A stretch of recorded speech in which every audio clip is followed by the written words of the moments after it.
ಆಕಾಶವಾಣಿ ಪ್ರದೇಶ ಸಮಾಚಾರ ಓದುತ್ತಿರುವವರು ಕೆ ನಾರಾಯಣಕುಮಾರ್ ರಾಯಪಾಗಿ. ಮುಖ್ಯಾಂಶಗಳು. 5ನೇ ಬ್ರಿಕ್ಸ್ ಎಸ್ಎಐ ನಾಯಕರ ಶೃಂಗಸಭೆ ಬೆಂಗಳೂರಿನಲ್ಲಿ ಭಾರತದ ನಿಯಂತ್ರಕ ಮತ್ತು ಮಹಾಲೇಖಪಾಲ ಕೆ ಸಂಜಯ್ ಮೂರ್ತಿ ಉದ್ಘಾಟನೆ. ಆರೋಗ್ಯ ಸೌಧದಲ್ಲಿ ಅತ್ಯಾಧುನಿಕ ಆರೋಗ್ಯ ತುರ್ತು ಕಾರ್ಯಾಚರಣೆ ಕೇಂದ್ರ ಉದ್ಘಾಟಿಸಿದ ಸಚಿವ ದಿನೇಶ್ ಗುಂಡೂರಾವ್.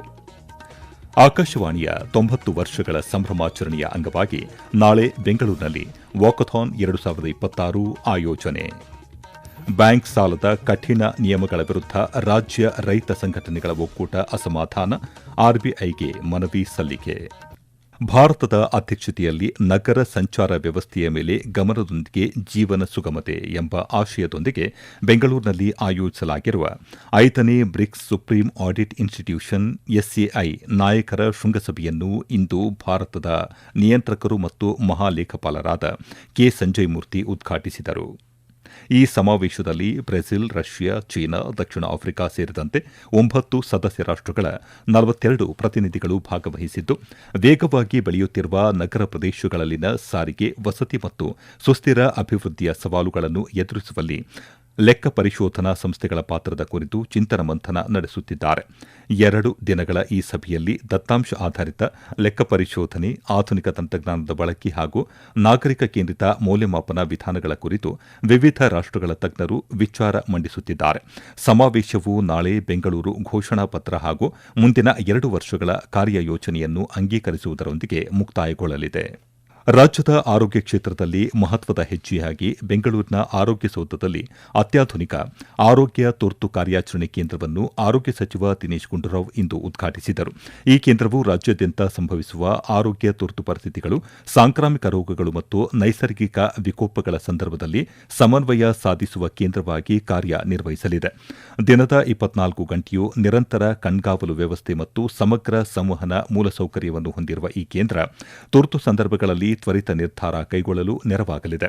ಇದು ಆರೋಗ್ಯ ಇಲಾಖೆ, ವಿಪತ್ತು ನಿರ್ವಹಣಾ ಪ್ರಾಧಿಕಾರಗಳು ಮತ್ತು ಜಿಲ್ಲಾಡಳಿತಗಳ ನಡುವೆ ದಕ್ಷ ಸಮನ್ವಯ ಸಾಧಿಸಲು ಸಹಕಾರಿಯಾಗಿದೆ. ರಾಷ್ಟೀಯ ಕಾರ್ಯಕ್ರಮದಡಿ ಇಂತಹ ಮುಂದುವರೆದ ವ್ಯವಸ್ಥೆಯನ್ನು ಅಳವಡಿಸಿಕೊಂಡ ದೇಶದ ಮೊದಲ ರಾಜ್ಯಗಳಲ್ಲಿ ಕರ್ನಾಟಕವೂ ಒಂದಾಗಿದ್ದು, ಸುರಕ್ಷಿತ ರಾಜ್ಯ ನಿರ್ಮಾಣದ ಸರ್ಕಾರದ ಬದ್ಧತೆಯನ್ನು ಇದು ಪ್ರತಿಬಿಂಬಿಸುತ್ತದೆ ಎಂದು ಸಚಿವ ದಿನೇಶ್ ಗುಂಡೂರಾವ್ ಸಾಮಾಜಿಕ ಮಾಧ್ಯಮದಲ್ಲಿ ತಿಳಿಸಿದ್ದಾರೆ. ಬೆಂಗಳೂರು ಉತ್ತರ ಪಾಲಿಕೆ ಕಚೇರಿ ನೂತನ ಕಟ್ಟಡ ನಿರ್ಮಾಣ ಸಂಬಂಧ ಬೆಂಗಳೂರು ನಗರಾಭಿವೃದ್ಧಿ ಸಚಿವರೂ ಆಗಿರುವ ಉಪಮುಖ್ಯಮಂತ್ರಿ ಡಿಕೆ ಶಿವಕುಮಾರ್ ವಿಧಾನಸೌಧದಲ್ಲಿ ಇಂದು ಅಧಿಕಾರಿಗಳ ಸಭೆ ನಡೆಸಿದರು. ಈ ವೇಳೆ ಸಚಿವರಾದ KJ George, Krishna Byregowda, Chaluvarayaswamy, Priyank Kharge, Venkatesh, Byrathi Suresh, MC Sudhakar, Bengaluru ಉತ್ತರ ಪಾಲಿಕೆ ಆಯುಕ್ತ ಪೊಮ್ಮಲ ಸುನೀಲ್ ಕುಮಾರ್ ಮತ್ತಿತರರು ಉಪಸ್ಥಿತರಿದ್ದರು.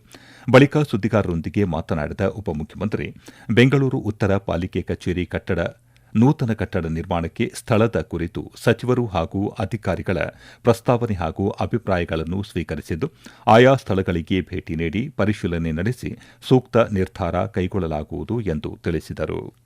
ಬೆಂಗಳೂರು ಆಕಾಶವಾಣಿ ಕೇಂದ್ರವು ತನ್ನ ವೈಭವಯುತ 90 ವರ್ಷಗಳ ಸಂಭ್ರಮಾಚರಣೆಯ ಅಂಗವಾಗಿ ನಾಳೆ ವಾಕಥಾನ್ 2026 ಎಂಬ ವಿಶೇಷ ಜಾಥಾವನ್ನು ಆಯೋಜಿಸಿದೆ.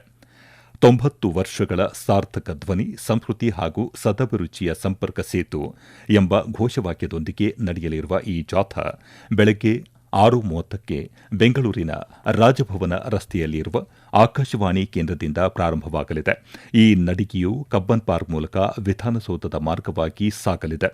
ದಶಕಗಳ ಕಾಲ ನಾಡಿನ ಕಲೆ, ಸಾಹಿತ್ಯ ಮತ್ತು ಪರಂಪರೆಯನ್ನು ಮನೆ ಮನೆಗೆ ತಲುಪಿಸಿದ ಆಕಾಶವಾಣಿಯ ಮೈಲಿಗಲ್ಲನ್ನು ಸ್ಮರಿಸಲು ಈ ವಾಕಥಾನ್ ಹಮ್ಮಿಕೊಳ್ಳಲಾಗಿದ್ದು, ಕಾರ್ಯಕ್ರಮಕ್ಕೆ ಎಲ್ಲರಿಗೂ ಆತ್ಮೀಯ ಆಹ್ವಾನ ನೀಡಲಾಗಿದೆ. ನಾಡಿನ ಸಂಸ್ಕೃತಿ ಮತ್ತು ಸಾರ್ವಜನಿಕರ ನಡುವಿನ ಬಾಂಧವ್ಯವನ್ನು ಮತ್ತಷ್ಟು ಗಟ್ಟಿಗೊಳಿಸುವ ನಿಟ್ಟಿನಲ್ಲಿ ಆಯೋಜಿಸಲಾಗಿರುವ ಈ ವಿಶೇಷ ನಡಿಗೆಯಲ್ಲಿ ಆಕಾಶವಾಣಿ ಸಿಬ್ಬಂದಿ, ಕ್ರೀಡಾಪಟುಗಳು ಹಾಗೂ ನಾಗರಿಕರು ಹೆಚ್ಚಿನ ಸಂಖ್ಯೆಯಲ್ಲಿ ಪಾಲ್ಗೊಳ್ಳುವ ನಿರೀಕ್ಷೆ ಇದೆ.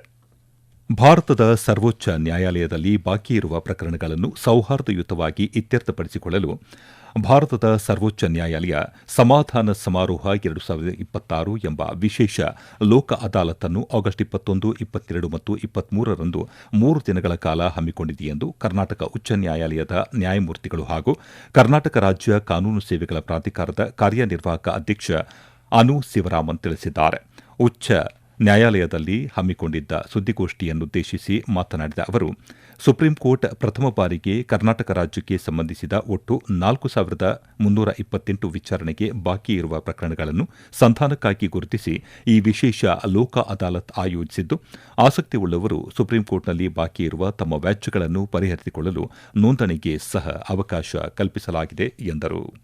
ಪ್ರದೇಶ ಸಮಾಚಾರ ಕೇಳುತ್ತಿದ್ದೀರಿ. ನಮ್ಮ ಎಲ್ಲಾ ರಾಷ್ಟ್ರೀಯ ವಾರ್ತೆಗಳು ಹಾಗೂ ಪ್ರದೇಶ ಸಮಾಚಾರ ಈಗ ಆಕಾಶವಾಣಿ ನ್ಯೂಸ್ ಕನ್ನಡ ಯೂಟ್ಯೂಬ್ ಚಾನೆಲ್ನಲ್ಲಿ ಲಭ್ಯ. ನಮ್ಮ ಎಕ್ಸ್ ಖಾತೆ ಮತ್ತು ಇನ್ಸ್ಟಾಗ್ರಾಂ ಖಾತೆ ಆಕಾಶವಾಣಿ ನ್ಯೂಸ್ ಕನ್ನಡ. ಹೆಚ್ಚಿನ ಮಾಹಿತಿಗಾಗಿ ನಮ್ಮ ಫೇಸ್ಬುಕ್ ಖಾತೆ AIR ಕನ್ನಡ ನ್ಯೂಸ್ ಅನುಸರಿಸಿ. ಮಾಹಿತಿಯ ಹೂರಣ ವಾರದ ಕಾರ್ಯಕ್ರಮ ಪ್ರಚಲಿತ ವಿದ್ಯಮಾನ ಪ್ರತಿ ಬುಧವಾರ 9:15ಕ್ಕೆ. ಬ್ಯಾಂಕುಗಳಲ್ಲಿ ಚಿನ್ನದ ಸಾಲ ಪಡೆಯಲು ಸಿಬಿಲ್ ಸ್ಕೋರ್ ಮತ್ತು ಆದಾಯ ಪ್ರಮಾಣ ಪತ್ರವನ್ನು ಕಡ್ಡಾಯಗೊಳಿಸಿರುವ ಭಾರತೀಯ ರಿಸರ್ವ್ ಬ್ಯಾಂಕ್ನ ಹೊಸ ನಿಯಮಗಳ ವಿರುದ್ಧ ರಾಜ್ಯ ರೈತ ಸಂಘಟನೆಗಳ ಒಕ್ಕೂಟ ಅಸಮಾಧಾನ ವ್ಯಕ್ತಪಡಿಸಿದೆ.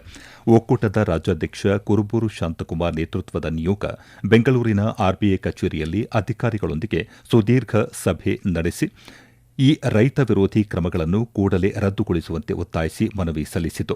ಆಪತ್ಕಾಲದಲ್ಲಿ ರೈತರಿಗೆ ಆಸರೆಯಾಗುತ್ತಿದ್ದ ಚಿನ್ನದ ಸಾಲಕ್ಕೆ ಇಂತಹ ಕಠಿಣ ನಿರ್ಬಂಧ ಹೇರಿರುವುದು ಅವರನ್ನು ಖಾಸಗಿ ಲೇವಾದೇವಿದಾರರ ಸುಳಿಗೆ ಸಿಲುಕಿಸುವ ತಂತ್ರವಾಗಿದೆ ಎಂದು ಅವರು ಆರೋಪಿಸಿದ್ದಾರೆ. ಸಭೆಯಲ್ಲಿ ಪ್ರಮುಖವಾಗಿ ಸಾಲ ತೀರಿಸದ ರೈತರ ಆಸ್ತಿ ಜಪ್ತಿ ಮಾಡುವ ಸರಫೇಸಿ ಕಾಯ್ದೆ ರದ್ದತಿ, ಕೃಷಿ ಸಾಲಗಳಿಗೆ ಸೇವಾ ಶುಲ್ಕ ವಿನಾಯಿತಿ ಮತ್ತು ರೈತರ ಮಕ್ಕಳ ಶೈಕ್ಷಣಿಕ ಸಾಲಕ್ಕೆ ಸಿಬಿಲ್ ಸ್ಕೋರ್ ಪರಿಗಣಿಸಬಾರದು ಎಂಬ ಬೇಡಿಕೆಗಳನ್ನು ಮಂಡಿಸಲಾಯಿತು. ಅಲ್ಲದೆ ಸರ್ಕಾರದ ಸಬ್ಸಿಡಿ ಹಣವನ್ನು ಬ್ಯಾಂಕುಗಳು ಸಾಲದ ಖಾತೆಗೆ ಜಮೆ ಮಾಡಿಕೊಳ್ಳುವುದನ್ನು ತಡೆಯಲು ಕಠಿಣ ಕ್ರಮ ಕೈಗೊಳ್ಳಬೇಕು ಎಂದು ಒತ್ತಾಯಿಸಲಾಯಿತು. ಈ ಸಮಸ್ಯೆಗಳ ಕುರಿತು ಕೇಂದ್ರ ಕಚೇರಿಗೆ ವರದಿ ನೀಡಿ ಕ್ರಮ ಕೈಗೊಳ್ಳುವುದಾಗಿ ಆರ್ಬಿಐ ಅಧಿಕಾರಿಗಳು ಭರವಸೆ ನೀಡಿದ್ದಾರೆ. ನಾಡಿನ ಹಿರಿಯ ಪತ್ರಕರ್ತ ಪ್ರಹ್ಲಾದ್ ಕುಳಲಿ ಅವರ ನಿಧನಕ್ಕೆ ಮುಖ್ಯಮಂತ್ರಿ ಸಿದ್ದರಾಮಯ್ಯ ದುಃಖ ವ್ಯಕ್ತಪಡಿಸಿದ್ದಾರೆ. 1956ರಲ್ಲಿ ಪತ್ರಕರ್ತರಾಗಿ ತಮ್ಮ ವೃತ್ತಿ ಜೀವನವನ್ನು ಆರಂಭಿಸಿದ್ದ ಪ್ರಹ್ಲಾದ್ ಅವರು ಕಳೆದ 6-7 ದಶಕಗಳ ಕಾಲ ಪತ್ರಿಕಾ ರಂಗ ಮತ್ತು ಸಾಮಾಜಿಕ ಮೌಲ್ಯಗಳಿಗೆ ಬದ್ಧರಾಗಿ ಸುದೀರ್ಘ ಸೇವೆ ಸಲ್ಲಿಸಿದರು. ಅವರ ನಿಧನದಿಂದ ಪತ್ರಿಕಾ ರಂಗ ಹಾಗೂ ಸಮಾಜ ಒಬ್ಬ ಹಿರಿಯ ಮಾರ್ಗದರ್ಶಕರನ್ನು ಕಳೆದುಕೊಂಡು ಬಡವಾಗಿದೆ ಎಂದು ಮುಖ್ಯಮಂತ್ರಿ ಸ್ಮರಿಸಿದ್ದಾರೆ. ಸಾರ್ವಜನಿಕರಿಗೆ ಗೃಹ ಬಳಕೆ ಗ್ಯಾಸ್ ಸಿಲಿಂಡರ್ಗಳನ್ನು ಸಮರ್ಪಕವಾಗಿ ಹಾಗೂ ನಿಗದಿತ ದರದಲ್ಲಿ ವಿತರಿಸಬೇಕು ಎಂದು ಯಾದಗಿರಿ ಜಿಲ್ಲಾಧಿಕಾರಿ ಹರ್ಷಲ್ ಭೋಯರ್ ಗ್ಯಾಸ್ ವಿತರಣಾ ಸಂಸ್ಥೆಗಳ ಪ್ರತಿನಿಧಿಗಳಿಗೆ ಸೂಚನೆ ನೀಡಿದ್ದಾರೆ. ಯಾದಗಿರಿ ನಗರದ ಜಿಲ್ಲಾಧಿಕಾರಿ ಕಚೇರಿ ಸಭಾಂಗಣದಲ್ಲಿ ಗ್ಯಾಸ್ ವಿತರಣಾ ಸಂಸ್ಥೆಗಳೊಂದಿಗೆ ನಡೆದ ಸಭೆಯಲ್ಲಿ ಮಾತನಾಡಿದ ಅವರು, ಗೃಹ ಬಳಕೆ ಸಿಲಿಂಡರ್ಗಳನ್ನು ಅನಧಿಕೃತವಾಗಿ ಮಾರಾಟ ಮಾಡುವುದು, ಹೆಚ್ಚುವರಿ ದರ ವಸೂಲಿ ಮಾಡುವುದು ಸೇರಿದಂತೆ ಯಾವುದೇ ಅಕ್ರಮಗಳಿಗೆ ಅವಕಾಶ ನೀಡಬಾರದು ಎಂದು ಎಚ್ಚರಿಸಿದರು. ಅಭಿವೃದ್ಧಿ ಹೆಸರಿನಲ್ಲಿ ಯಾವುದೇ ಕಾರಣಕ್ಕೂ ಮರಗಳನ್ನು ಕಡಿಯುವುದಿಲ್ಲ ಎಂದು ಸಂಸದ ಯದುವೀರ ಕೃಷ್ಣದತ್ತ ಚಾಮರಾಜ ಒಡೆಯರ್ ಹೇಳಿದ್ದಾರೆ. ಮೈಸೂರು ಬೆಂಗಳೂರು ಹೊರವರ್ತುಲ ರಸ್ತೆ ಬಳಿ ಇಂದು ಮೇಲ್ಸೇತುವೆ ಕಾಮಗಾರಿಗೂ ಮುನ್ನ ಸ್ಥಳ ಪರಿಶೀಲನೆ ನಡೆಸಿ ಹಿರಿಯ ಅಧಿಕಾರಿಗಳೊಡನೆ ಚರ್ಚೆ ನಡೆಸಿದರು. ನಂತರ ಮಾತನಾಡಿದ ಅವರು, ರಸ್ತೆ ಒತ್ತಡ ಕಡಿಮೆ ಮಾಡಲು 700 ಕೋಟಿ ರೂಪಾಯಿಗಳಲ್ಲಿ ಮೈಸೂರು ಜಿಲ್ಲೆಯಲ್ಲಿ ವಿವಿಧೆಡೆ ಮೇಲ್ಸೇತುವೆ ನಿರ್ಮಾಣ ಮಾಡಲಾಗುತ್ತದೆ. ಕಾಮಗಾರಿಗೂ ಮುನ್ನ ಗಿಡ ಮರಗಳ ರಕ್ಷಣೆಗೆ ಒತ್ತು ನೀಡಲಾಗಿದ್ದು, ಮೇಲ್ಸೇತುವೆಗೆ ಯೋಜನೆಯಲ್ಲಿ 2 ಬದಿ 150ಕ್ಕೂ ಹೆಚ್ಚು ಮರಗಳು ಕಂಡುಬಂದಿವೆ. ಯಾವುದೇ ಕಾರಣಕ್ಕೂ ಈ ಮರಗಳನ್ನು ಕಡಿಯುವುದಿಲ್ಲ ಎಂದು ತಿಳಿಸಿದರು. ಇನ್ನು ಹವಾವರ್ತಮಾನ. ರಾಜ್ಯದ ಒಳನಾಡಿನ ಒಂದೆರಡು ಕಡೆಗಳಲ್ಲಿ ಮಳೆಯಾಗಿದ್ದು, ಕರಾವಳಿಯಾದ್ಯಂತ ಒಣಹವೆ ಇತ್ತು. ಕೊಪ್ಪಳ ಜಿಲ್ಲೆಯ ಕುಕನೂರಿನಲ್ಲಿ 7 ಸೆಂಟಿಮೀಟರ್ ಮಳೆಯಾಗಿದೆ.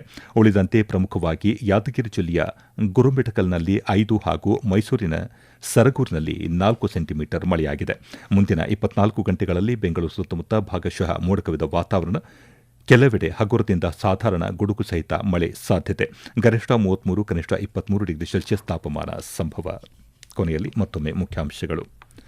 5ನೇ ಬ್ರಿಕ್ಸ್ ಎಸ್ಎಐ ನಾಯಕರ ಶೃಂಗಸಭೆ ಬೆಂಗಳೂರಿನಲ್ಲಿ ಭಾರತದ ನಿಯಂತ್ರಕ ಮತ್ತು ಮಹಾಲೇಖಪಾಲ ಕೆ ಸಂಜಯ್ ಮೂರ್ತಿ ಉದ್ಘಾಟನೆ. ಆರೋಗ್ಯ ಸೌಧದಲ್ಲಿ ಅತ್ಯಾಧುನಿಕ ಆರೋಗ್ಯ ತುರ್ತು ಕಾರ್ಯಾಚರಣೆ ಕೇಂದ್ರ ಉದ್ಘಾಟಿಸಿದ ಸಚಿವ ದಿನೇಶ್ ಗುಂಡೂರಾವ್. ಆಕಾಶವಾಣಿಯ 90 ವರ್ಷಗಳ ಸಂಭ್ರಮಾಚರಣೆಯ ಅಂಗವಾಗಿ ನಾಳೆ ಬೆಂಗಳೂರಿನಲ್ಲಿ ವಾಕಥಾನ್ 2026 ಆಯೋಜನೆ. ಮತ್ತು ಬ್ಯಾಂಕ್ ಸಾಲದ ಕಠಿಣ ನಿಯಮಗಳ ವಿರುದ್ಧ ರಾಜ್ಯ ರೈತ ಸಂಘಟನೆಗಳ ಒಕ್ಕೂಟ ಅಸಮಾಧಾನ, ಆರ್ಬಿಐಗೆ ಮನವಿ ಸಲ್ಲಿಕೆ. ಇಲ್ಲಿಗೆ ಪ್ರದೇಶ ಸಮಾಚಾರ ಮುಗಿಯಿತು. ನಮ್ಮ ಮುಂದಿನ ವಾರ್ತಾ ಪ್ರಸಾರ ಸಂಜೆ 7:35 ನಿಮಿಷಕ್ಕೆ.